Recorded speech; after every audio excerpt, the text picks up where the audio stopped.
Okay, so yesterday we talked a little bit about Rust, and I installed it and did a very basic hello world. So today I'm going to look at another example I worked up this afternoon.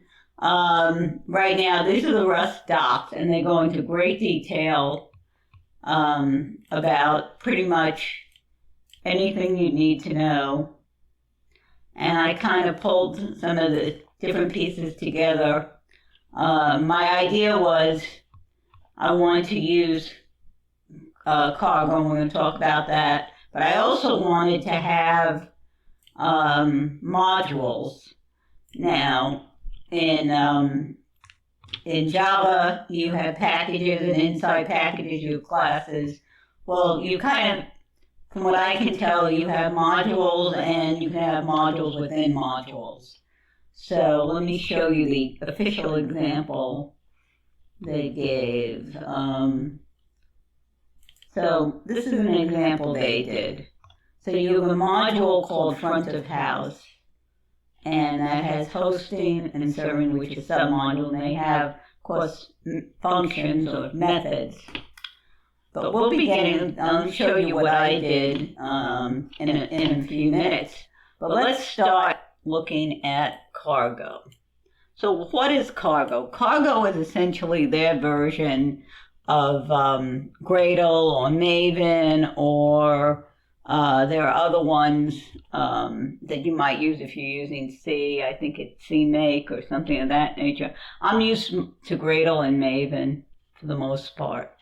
And it tells the compiler, essentially, it allows you to set up builds. So as you can see, we have our package name and author and edition. They even have a little comment telling you where to find more information.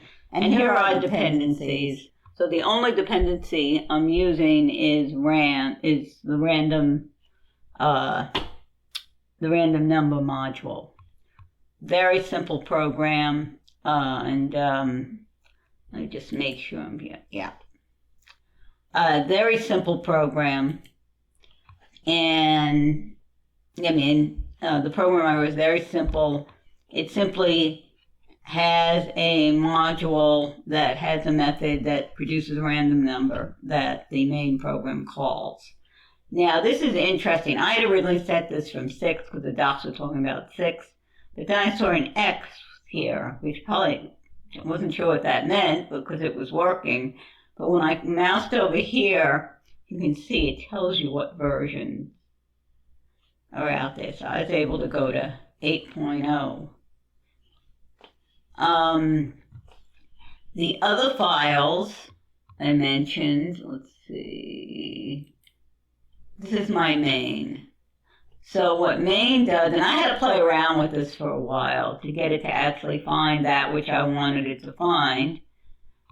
Basically because in this particular situation, they're in the same source directory. I just had to say mod, essentially just tell it. Much like if you have a function that's below the function you want to use it in, you tell it about it on the top. So this is function main. There's a certain, not just, it's kind of like a C, and there's also a little Python in there. So what I did is, this is my call to the method. The file name's doRand, the module name doRand. I have a method generate random, and I just have it printed out. So let's see. So here's my module. So I say public, so module doRand. I'm telling it to use the random library, the random module that is one of the official modules, if you will. And then I have a little, very simple function, and I'm telling it I want you to return a 32-bit integer. Mut is mutable, which means that you can change it. By default, things you cannot change them. Once you set it, that's it. So I said, let this mutable value rand1. That's gonna get the random. I guess it's a thread range module, and then from there, I'm saying generate a random value in the range of 0 to 100 and return that value. Again, since nothing, I don't know if this needs to be muted. Well, I'm not sure. The example I saw did, but this doesn't have to be because you're just going to return it. So this little method here returns a random number, which I guess had a couple of versions. There's my main hiding. Cargo, do rand, nope. Let's open it. Show it again. I might have closed it accidentally. And you see, so again, and you can see it just printed out. So let's have a look at that. Okay, so let's go back here. And now, if you want to create a project, you can just say, was it cargo?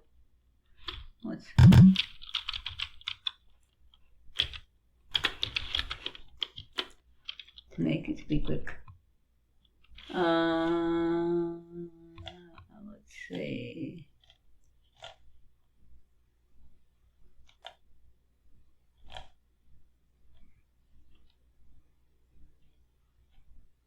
Cargo, let's see.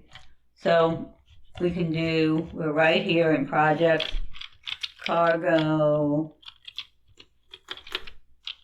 new test 2. And it created test 2. Whoops.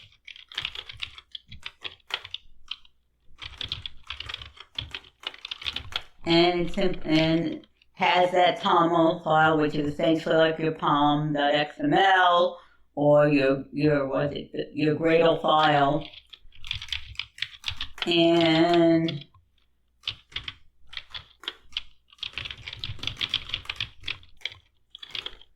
Rust files RS, and you can see it has a little hello world. So the other interesting thing is you can tell it to, let me go back here.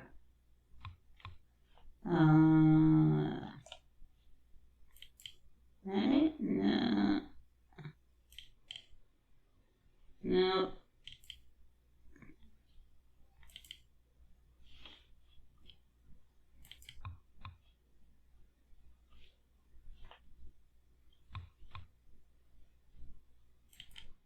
Here we go. Okay, so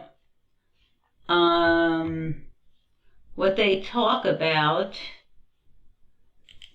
here is you can do well, this is how you validate it's there, but there was something, and it also initializes the Git repository, which is kind of interesting.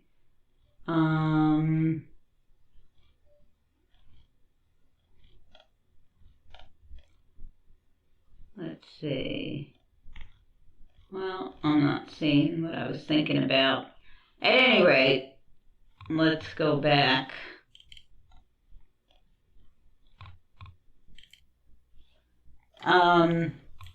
So what you can do To build this, it's simply cargo build.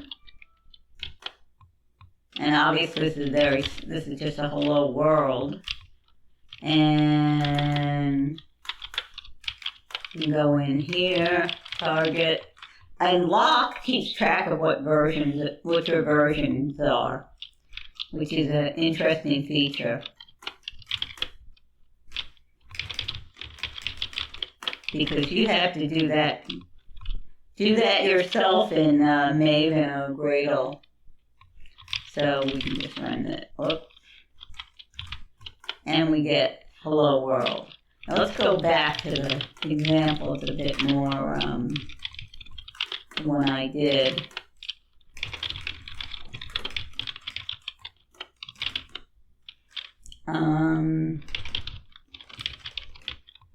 So again, you would do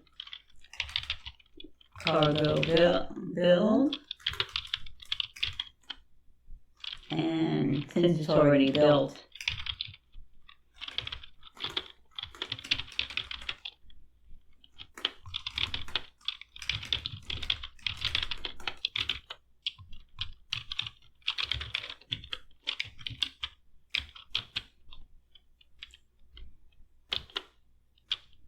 and that's interesting. There we go. Giving you different numbers. So this is just a very simple example, and you can see you can set up your modules. You have a very interesting, essentially Maven or Gradle type tool, and so far it's a very interesting language to work with. Little bit tricky figuring out where things go in order to get your main program to actually talk to your module, but that's something, a little bit of experience. And you can also, I saw an example where you can actually tell it about it in that dependencies, just as you might do in other languages that use a build program.